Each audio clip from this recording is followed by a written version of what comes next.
Let's go to Laura in Portland, Oregon. Hey, Laura, what's going on? Well, I was fired on Friday. Oh, I'm sorry. 50.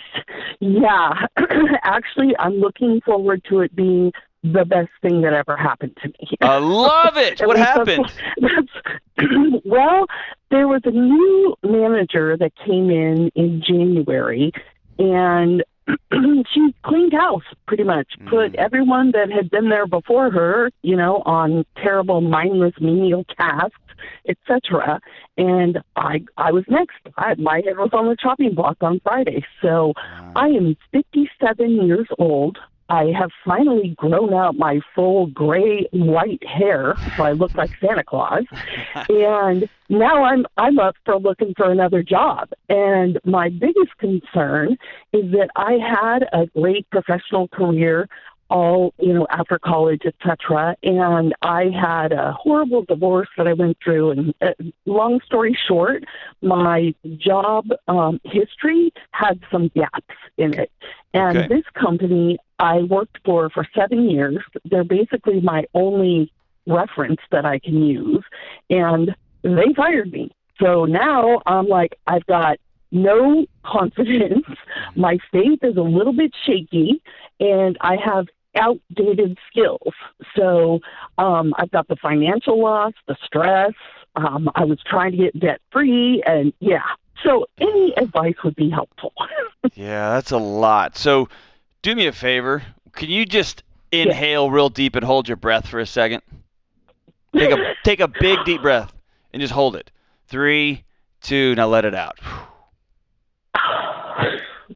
Can we just all say, that seemed to help. This sucks, I'm sorry. It does. Yeah. It's a lot. My friend Kid Coleman, we were talking about some research the other day that losing a job can be as devastating psychologically as losing a loved one. Yes. And you put on top of that, you're still wrestling with the divorce. How long ago was that? That was 2006. Okay, so that's still fresh in your soul there, though.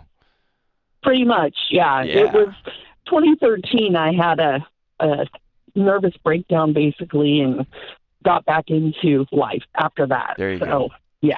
So this is your first big stress test since the last nervous breakdown of the things you learned about yourself and some tools, right? And here we are. Good point, yes. You're driving down the highway, and the car's starting to rattle on you a little bit, and you remember this. Your body remembers this. So what were you doing? What was your job? I was working on a government contract doing scanning of Department of Human Services files, like child abuse cases, adoptions, etc. So I would prep all those files, removing staples, paper clips, etc. Sure. Put them into the scanner and then scan them, index it, export it, QC it, etc. So what is this nonsense about you have outdated skills? You can't call our show and not tell us the truth. You know what you're doing. You can do cool stuff. Well, I used to, in my previous life, I was a trade show manager for a high-tech company and did trade shows all over the world, basically. Okay, but hold on. Laura, you've told me two different things, and I want to can I call you out a little bit, even though we're in front of a couple dozen You're welcome. million people? You've told me about your past job, about who you used to be, about your past marriage, who you used to be. Yes. And I wanted you to put a period at the end of those sentences because we have to deal with today. And just because you used to run trade shows and then you went to preparing documents for child abuse cases and adoptions, there is no difference in importance. You may have made more money than one, and one may have been flashier, but both jobs are necessary.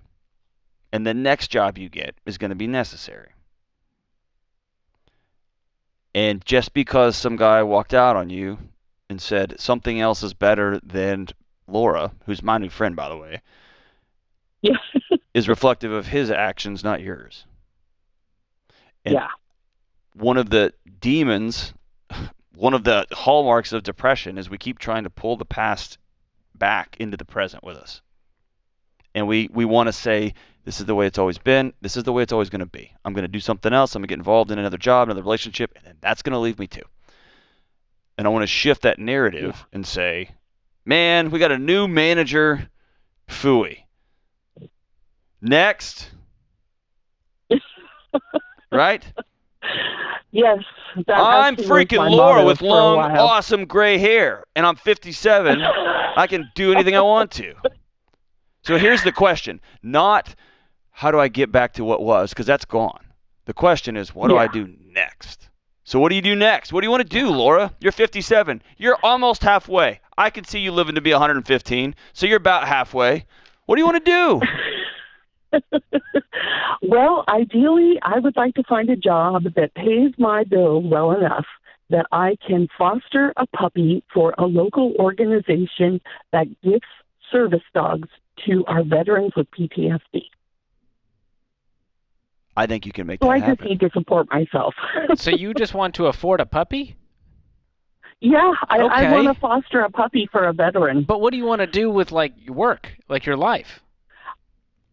I would like to get back into high tech or work in a marketing department, probably not as the lead marketing person that goes out to see customers, but more behind the scenes with the marketing support, preferably for a high tech company or a like a chemical engineering company. So do you know anybody who works in high tech or in chem that you could go sit down and have coffee with?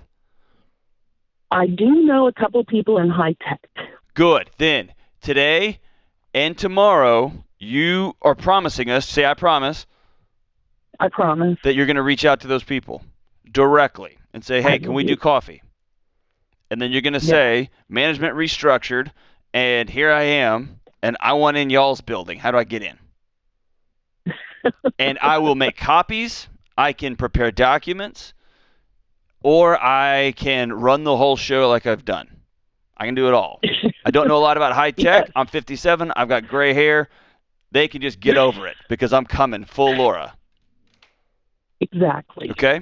So here's what I want you to do. Two important things. Number one, I want you to, every time the past comes up, I want you to take a deep breath and exhale and say, thank God it's today. And you may do that 1,000 times in your first day and 1,000 times in the second day, third day, fourth day. We're going to turn your dial not from the past but to today, and we're going to begin looking forward. The second thing is George asked a great question. Like, what do you want to do? You want to go work for a high-tech company? That's fantastic.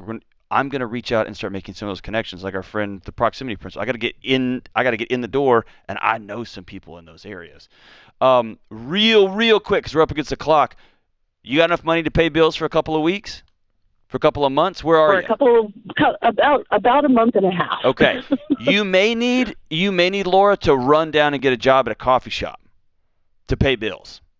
And there's no shame in that game. You may need to run down to a local whatever, and they are hiring like crazy, and find a job that's going to pay you bills while you bridge the gap between where you are now and where you're going to end up. And you can get yourself that puppy. Stay on the line. We're going to give you a copy of our friend Ken Coleman's brand new book, From Paycheck to Purpose, Walking into the 7 Steps to Get the Career You Love. And by the way, it doesn't matter if you're 27 or 57. It's not too late. It's not too late. And, hey, we'll go ahead and get you a copy of his assessment so you can walk through and say, once I get into this big tech, big chem, what do I actually want to do? That'd be fantastic, right? Man, George. That's big time. She's spirited. Laura's a stud. She's going to make it happen. Yes. Make it happen. So that's 1 hour. Oh, what did you say? I just want to make sure we get her that foster puppy, John. We'll get that foster puppy, just not a French bulldog.